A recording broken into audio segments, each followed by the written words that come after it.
So most people aren't living their full lives. They're living at best a half life. They're being distracted, domesticated. They're managed by their screens, exploited by their bosses, and caught under a shadow of a half life they didn't choose, and they have no idea how they even got there. They aren't in control. They're just passengers. And they never stop to ask themselves why. Why am I unhappy? Why am I living like this? And why is living a half life acceptable to me? Sure, we all start out with the best intentions. Absolutely. But then somewhere along the line, we lose ourselves in work, titles, crushing debt in an attempt to keep up with the Joneses. Worst of all, in unhappy relationships. And this is when the cage door eases quietly shut. And you don't even realize it happened until one day it just hits you. Something is missing in my life. Life has to be more than this. What the hell happened? And even if the cage door opens, most of us have forgotten or don't even know how to walk through it. For years, I played the game. I chased the titles. I was fueled by the drive for promotions. And if I'm being honest, I gave into the urge and chased the Joneses. I think we all have at one point or another. Then it struck me. My cage door was actually open. I just had to walk out. So I did. And it led me to create Feralism.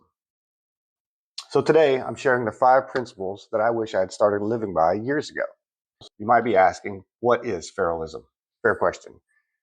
I think of it as a modern application of Stoicism, a modern flavor, if you will, a practical application of those ancient truths that anyone can do to find success in the 21st century.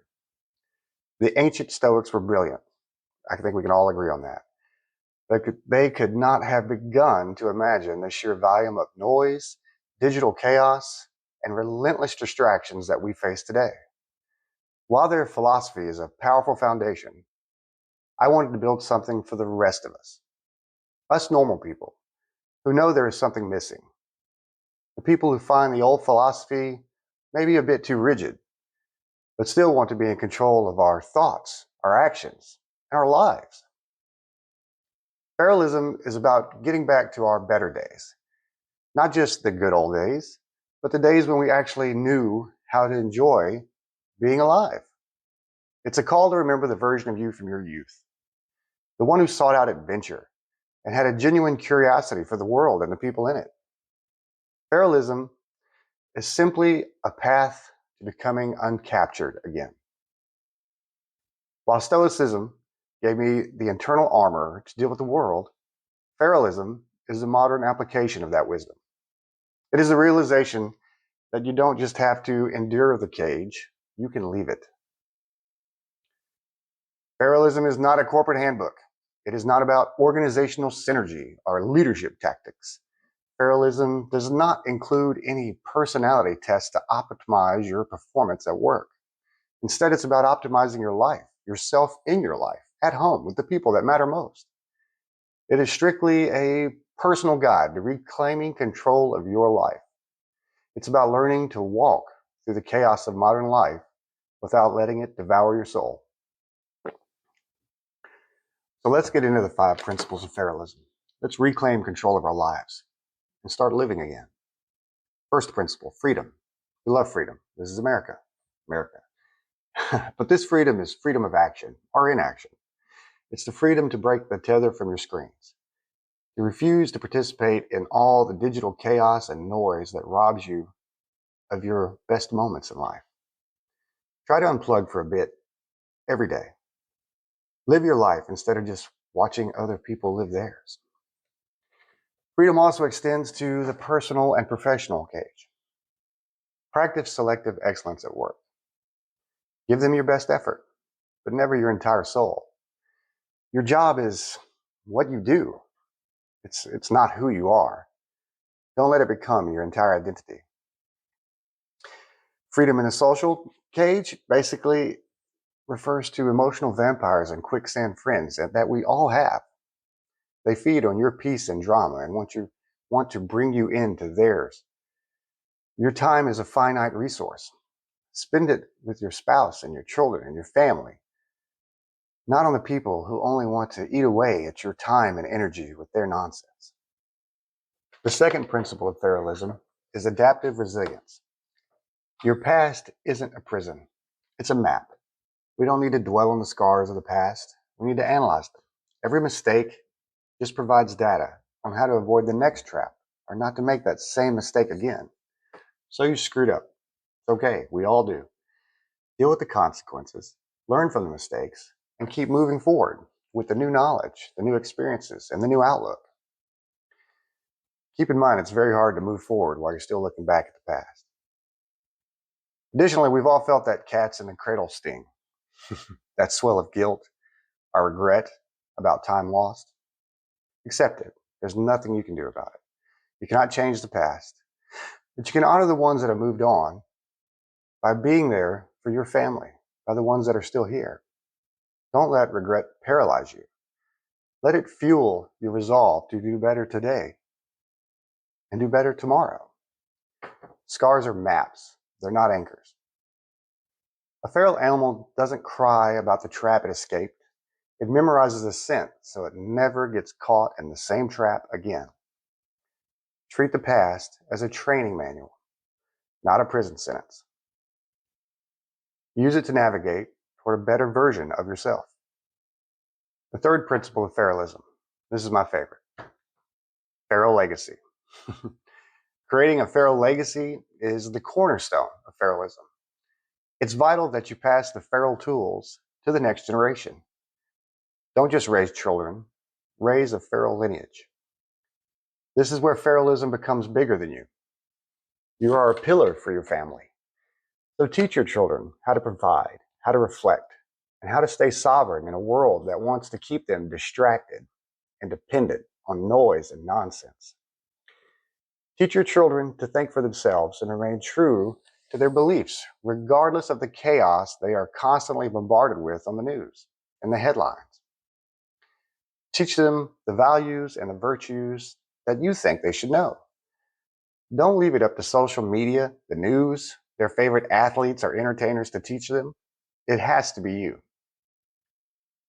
The best part of the feral legacy is you get to go out there and be with your kids. Teach them how to be feral. Teach them how to ride bikes, hike the trails. Bore them with your stories of falling out of trees and drinking from water hoses and walking uphill both ways to school in the snow. They might not remember every word. I'm sure they won't. Do you remember your fathers and mothers? But the wisdom will sink in. Prepare them for the inevitability of the lows in life, as well as the promise of the highs. Teach them that sometimes there is no quick fix. There is no pill. There's no bottle for life struggles. Sometimes the only way through the lows and through the tough times is time. Help them to learn resilience. And remind them that you can be and you will be there for them as long as you're here. The fourth principle of Feralism is Stoic simplicity. Stoicism taught us how to survive the cage. Feralism is about leaving the cage behind. Choose to be indifferent to the things you cannot control, like ridiculous politics, the opinions of others, and anyone else's expectations of how you live your life and what you're doing with it. Don't get caught up by chasing the Joneses either. Remember, chasing status symbols is just a leash in itself. But simplicity is a weapon.